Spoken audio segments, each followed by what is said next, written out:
Welcome to another edition of One More Light with me, Val Kleinhans, where we chat about mental health in the hopes that we can break the stigma and just have chill conversations about this because it can be a bit touchy sometimes, but it doesn't have to be. Certainly not. And one person who likes to have a laugh and chat social and chat mental health and do it on social media is what I meant to say. Carolyn Ferrick is here. The search for serotonin is how you know her. That's her handle all over social media. Carolyn, thank you so much for being here. Yeah, thank you so much for having me. I'm so excited to sit down and have this conversation with you. And like you said, I am open to throwing jokes around, doing it all on social media. So that's very much my vibe. Yeah, we were here for it. We love it. You just moved from Pittsburgh to Colorado. We were just talking about this. She's like, "Oh my God, is my podcast set up okay? Can you hear me okay? Because I just got set up after a move." And I was like, "Oh, you went west too. What is it with everybody in Pittsburgh leaving? Because we can't find work. That's why." And the sunshine, the fact that it is so Yes. gray in Pittsburgh all of the time, like mental health and like sunshine was such a big factor in my move too. It is. I do feel a little bit better because in Minnesota today, it's gorgeous. It's like 84 degrees. We have some sun Yep. for a change. And I think overall, there are some more sunnier days. People don't know how hilly Pittsburgh is. They don't know like how many hills and valleys there are. And that I think is what traps the clouds. And they just like stay there. And then you can just look at it and you're like, oh, another day of overcast. Well, yeah, because that's the geography of the place. It Yeah, is you feel hard just out like here. you're in like one giant cloud all the time in Pittsburgh and it's always gray. So we had to leave. We had to tell a girl bye, but we love it. I mean, we always have love for our hometown. I still go back. I go back about once a year. I try because my parents are still there. My husband's family is still there. You probably still have family there too, right? Oh yeah, like my entire family is there. Like it was so hard leaving because everybody is Yeah, just right together. I know it is so tight. It's tight knit like that for a decent sized city. I mean, it's not hard to network and feel like you know this person who knows this person, and this family name means something to this person, and ba ba ba ba. Like it just goes on and on and on. What brought you to Colorado? A job, actually. So funny that we were Cool. talking about finding work. Yeah, yeah. I actually got to work for a nonprofit. The nonprofit actually focuses on advocacy, prevention, awareness, and care of people who have been sexually assaulted. So that's Mm. actually something that I have self-advocated for online and through my podcast. I've kind of gone through my own healing journey with that topic for my own personal life. So through my podcast and through my own personal advocacy on social media, I was able to kind of bring awareness to this topic on my own. And then now I get to have this super cool job opportunity to work for this nonprofit who is doing these things on a much larger scale. Yeah. So this company saw what you're doing online and they said, "You're the girl for us." That's literally what happened? Well, I applied through LinkedIn, but my Okay. whole LinkedIn is, my podcast page. We talked about it extensively in my interview. So being able to be like, yeah, I've been doing this on my own for a year. So now being able to be a part of an organization, have support, have a team, have resources, connections, all that kind of cool stuff. So I'm going to be actually doing like third-party events. So I get to work with local businesses in Denver to set up fundraising opportunities and connect with a lot of people and get the message out that way as well. That sounds right up your alley. That sounds Yeah. perfect. I I love couldn't it. have asked for something better, honestly. No, it's great when things work out like that. That's incredible. So start from the beginning. For those that don't know, can you share a little bit about your mental health journey and where that's taken you and what you've been through? Yeah, of course. So I actually wasn't really diagnosed with mental health until probably the end of my high school year, like my senior year, end of my high school career, all that kind of stuff. But I actually struggled with severe high functioning anxiety since the age of 5 years old. When I Mm. remember having a super vivid panic attack. I went to Catholic school since I was 3 years old. I went there until I was 14. So my entire childhood was very religious based. My family was very intensely Catholic. And at the age of 5, they taught us about the concept of death and specifically hell. So once I learned that as Oh, a 5-year-old, yeah, I went home and I bawled my eyes out and I would like be afraid to go to sleep at night because they were like, dying is like going to sleep. And if you do one wrong thing, you're going to hell. So this like internalized fear and like paranoia just took over. And it wasn't till I was about 14 that I started developing my clinical depression. I was going through a lot of life changes, going out of Catholic school into a public high school, losing everything I had ever known, like being thrown into this whole different world. I just became depressed. I stopped talking. Like I would go to school for 8 hours a day and not speak to anybody. I would like maybe giggle a couple times throughout the day because I was just so like petrified in fear, like so many changes, didn't know what to do. Like Nervous Catholic, energy. yeah, Catholic life is all I knew. So it was a lot. So that's kind of where my mental health really started to form. You know, I was suffering from anxiety, didn't know. Suffering from depression, I didn't know. I wasn't talking to anybody about it because I was like, I had a good childhood. I had a good life. You know, I have two parents who are still together. I never really struggled that much. So I was like, I don't qualify. And so I suffered throughout all of high school. I ended up actually attempting suicide for my first time, my senior year of high school. And then I didn't tell anybody. Nobody found out. Nobody knew. And it wasn't till under a year later, I got to college and attempted for a second time. And at that point, I called my parents. I was like, I need help. I don't know what to do. And so they picked me up, took me home, went to get me admitted. The facility at the time turned me away, said I didn't have a mental health issue. I had a drinking problem when I had just actively attempted 2 times in less than a year. So at that point I was like, yeah. So at that point I was like, okay, so medical professionals don't even think this is real. So I just need to like put my head down, stop like talking about it and just suffer through college. I'm exhausted for you, honestly. Good Lord. And it wasn't until my senior year of college that I actually had a really great professor who I was able to open up to.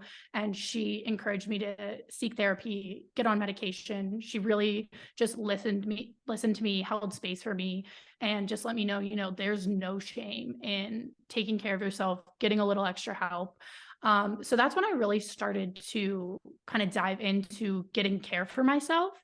And it wasn't until the pandemic hit that I really took it seriously, because at that point, you know, I had started a full-time job working in higher education. I had benefits. There was really no reason not to. And with the pandemic progressing and me being stuck inside, I was like, there's no better time to get started on this than now. And so in August of 2020, I took my journey seriously. And then as I worked with my current therapist, got on medication, you know, really started to actually open up, dive into some of these things that I had been suppressing my entire life. I started to feel really good and I felt like I was making progress. And it wasn't until the summer of 2021 where I was kind of like, okay, like this is going good. And like, I kind of like don't want to be in higher education anymore. I don't want to work a like corporate job kind of deal. And so I decided, I was like, you know what, I'm gonna just quit my job and start podcasting about my mental health experience, because I was learning a lot. I was going through a lot. I was dealing with a lot. I was learning so much in therapy. So I was like, why not share this with other people? And even if it reaches one person, like who has ever felt like I did, then like, cool, like that's a win.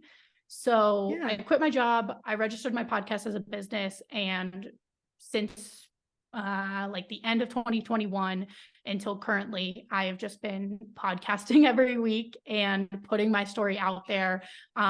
Throughout my process of podcasting, I learned I had another diagnosis, which was called OCPD. So not OCD.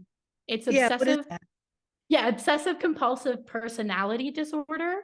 So it is similar to OCD, but it is a full-fledged personality disorder that is based around perfectionism. So you're very Lord, I might need to check me for that. Gosh. Well, the thing is, OCPD is actually more common in people than OCD is, but OCD is the only thing that's talked about. So then this realization that I had this, and it was something that is actually more common than OCD, but no one's speaking on it, really became a lot of focus for what I talked about on my podcast and on my Instagram page online on social media, because I was like, no one's talking about this. And I feel like when you read these symptoms, like a lot of people could have this and nobody knows about it. Okay, so I have a theory as to why we're not talking about OCPD, because if it is based in, and you're teaching me about it right now. This is Yeah. honestly, I'm learning as we go here. But my theory is the reason we're not talking about it is because the world wants us to be these perfectionists. They don't want to change that part about us. So why would they talk about it? Have you felt that Well, way? yeah. I've talked to a lot of people about this and how like they think that, OCPD is, a benefit for capitalism.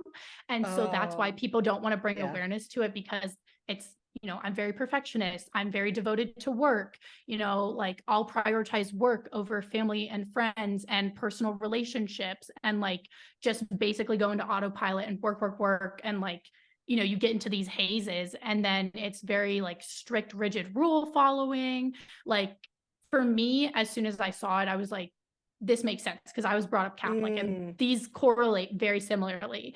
And one of the yes. things, yeah, is if you've come up from a religious background or very like moral or rigid, like home environment in your childhood, it can later turn into OCPD.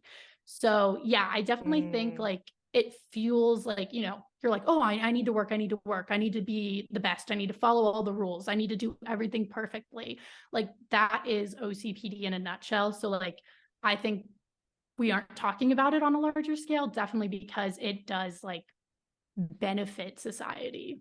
Totally. And there was so much to unpack there. I have so many follow-up Yeah. questions just based on your Yeah. story alone. Oh my God. Well, I guess we should start with maybe painting a picture for somebody who hasn't grown up in Pittsburgh. They have, Gotcha. so let's start with this. There's a lot of Italian Americans, there's a lot of Irish Americans, there are a lot of Catholics that are connected to that ethnicity in Pittsburgh, everywhere. Being Catholic in Pittsburgh is very common. So a Yeah. lot of us are growing up with those strict conservative ideals. Catholicism, for those who really don't know anything about it, it's like the uber, in my opinion, a very conservative version of what Christianity is. And you're taught to do good works. You're taught that that is, your best chance at getting to heaven, as I understand it. I actually came from a Bible church, but I'm also from an Italian American family. Really weird. Like, I think we did the Bible church and the non denomination Christianity because of my mom. But if my dad had his way, he probably would have raised us Catholic. So it's super common. So when I hear people like freaking out about religion, and that's a huge adjustment to be told your life amounts to the good works that you do. And then all of a sudden to be thrown into a more public environment where everybody's just kind of doing them and they're doing the most as you view it for the first time, because it is a shock. That's an adjustment. That's huge. That Yeah. is going to rattle your psyche. I mean, I saw a lot of my friends that were Catholics go through that. I saw, in public school, some of them that were exceptionally conservative were kind of like picked on, or they were thought as the weird kid.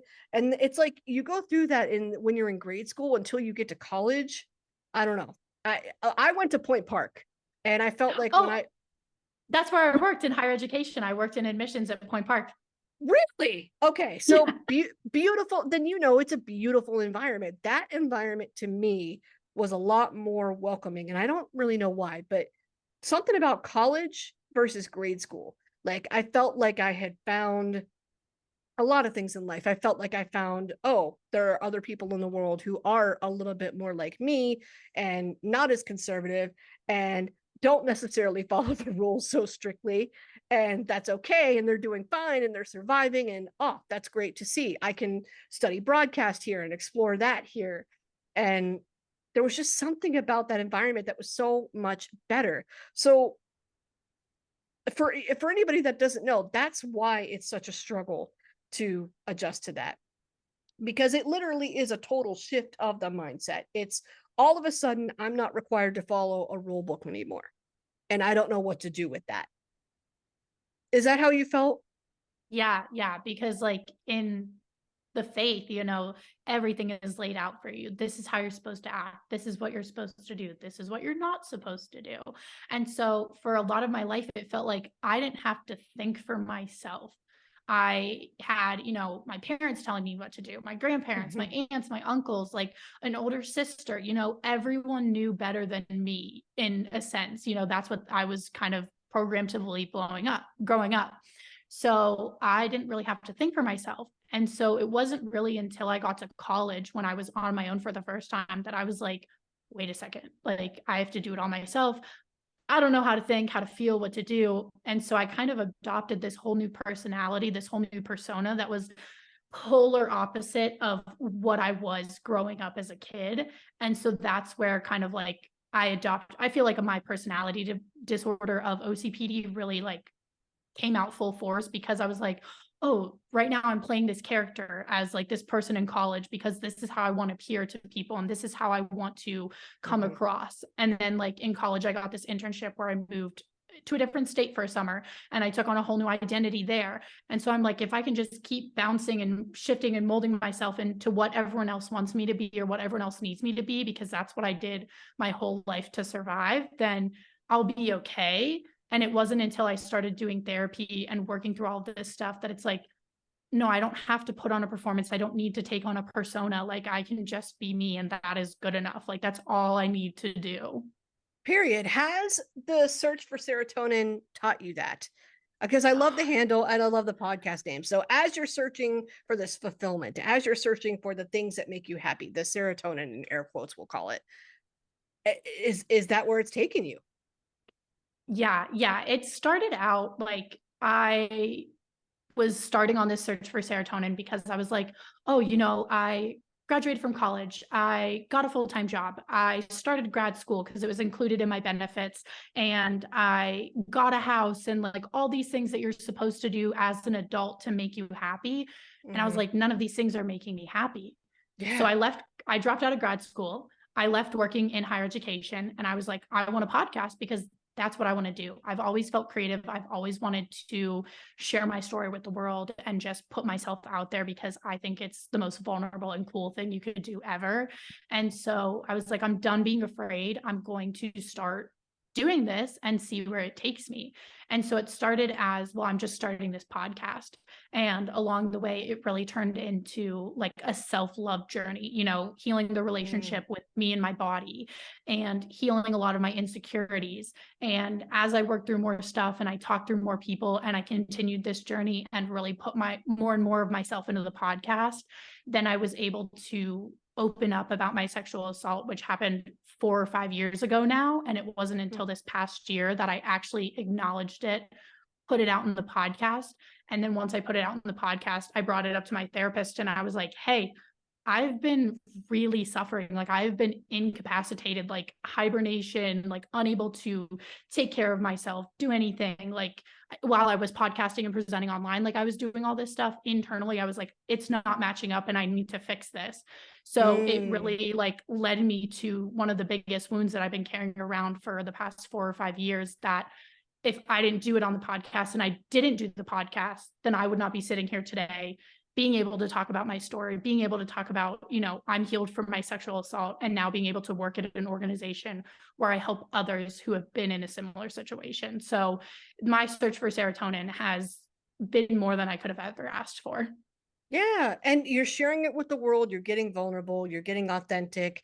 It is a beautiful thing. I like seeing the relationship that you have with your therapist because sometimes you do give a little bit of a sneak peek into what you're discussing in therapy or things that you're working on. And there are not a lot of people that do that. So, number one, thank you. Number two, I have Yeah. to tell you, I think my favorite video that you made is the one with the sound that goes, "Shut up, it is not." And your caption is, when my therapist tells me the reason I'm stubborn and want everything to be my way is because of OCPD and not because I'm a Taurus.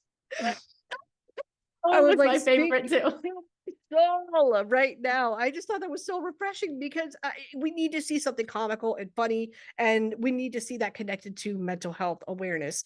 Do you think that taking accountability like that and sharing some vulnerable moments like that can actually help us on our mental health journey?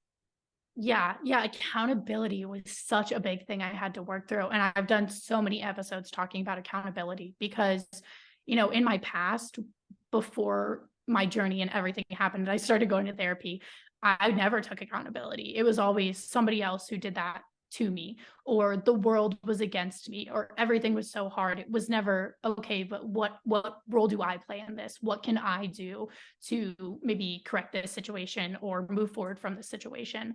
So learning how to put my ego aside and really just say, hey, like, what part did you actually play in this? Or, is this actually true, or is just the thoughts in your head? And once I started taking accountability for my actions and how I treated other people and how I presented myself in the world, like, that had such a big impact. And it wasn't an easy thing to do. It took a lot of therapy and a lot of self-work. And it's not something, that I was just one day like, oh, I can take accountability now and everything's great. Like, it's not an easy process, but once you can get there, it's super helpful. Yeah, it's beautiful. I love that you use your podcast as sort of a coping tool. I mean, or at least that's how you're describing it to me. And I got to admit, I probably do the same thing on this podcast without even realizing it. I just appreciate the fact that, okay, I'm in a space where I can at least talk about something that I think truly is an epidemic within our country. I really think that it's weird we're not talking about something that affects millions of Americans. There's a reason as to why millions of Americans are on a prescription for an antidepressant right now. And we're not talking about why. And it's like, damn it, I am going to make a space for us to talk about why, or theorize, or just start there in the hopes that some change could come. My favorite episode that I think you've done was the one on incorporating balance and the right intentions. And what made it special was that moment that you had with your therapist, another moment you had with your therapist that you did share on social media as well. Can you tell that story? Sorry, which story are you referring to? So it was the one on incorporating balance and the right intentions, where it was the moment, it was kind of an aha moment where you had with your therapist, like, oh, hold on, I might need to be a little bit more accountable in this situation. Or also, oh, just because I might have a bad moment doesn't make me a villain. Yeah, yeah. Yeah, I've gone through that a lot where, like, I'll do something and in my mind I'll automatically deem it like bad or good. And then I like spiral into this, my therapist calls it the what if spiral. Mhm. And I'll just continue to put myself down, continue to put myself down. And that was really over, I feel like it was like around this past summer when I was like reading a lot of self-help books and I started to get into EFT tapping, and I was just really focused on like, what can I do to feel better? Because right now, like, the same cycle that I'm stuck in is not it. Mm. And just reminding myself that, like, you know, people have bad moments, bad things are going to happen. You're not always going to be the best person. You're not always going to, say the right thing or do the right thing. But everybody has those moments. We are all human. We are all Mhm. trying our best, working through it, learning as we go, and just remembering to like stop, Mhm. have a check-in moment with yourself, be present with yourself internally. And, if you do something that might not be the best thing, acknowledging it, but not letting it consume you, saying, okay, that wasn't great, but this is how I can move forward or do Yeah. better next time. And not like letting it pull you into this shame spiral and like just getting so down on yourself that you like force yourself into a depression or an anxiety attack. Like just being able to say, okay, I acknowledge that this wasn't the best, but here's how I'll do better next time, or here's what I can do to correct this in this moment, and Yeah. just not take it personally and try your best next time. Yeah, well, because I think you were breaking down for her a typical week for you, and Yeah. you were just like, like, this is all the stuff that I did. Here's the list,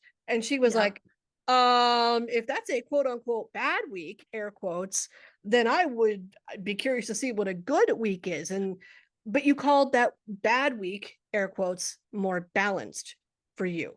That was an important Yeah. realization that Yeah. we don't always have to do the most, like.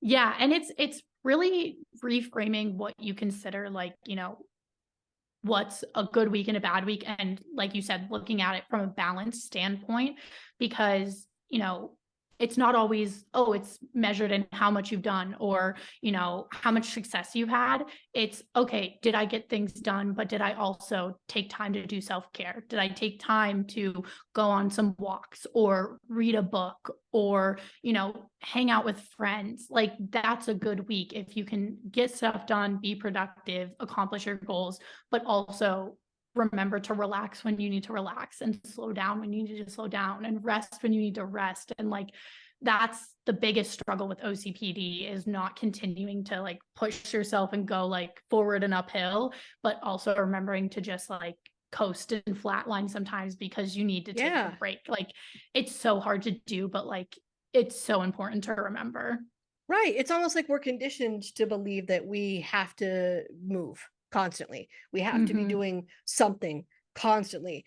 And I respect the fact that you were like, listen, I'm in the middle of a move right now. I'm taking a break. Like I'm gonna take a hot minute and then get back to everything else.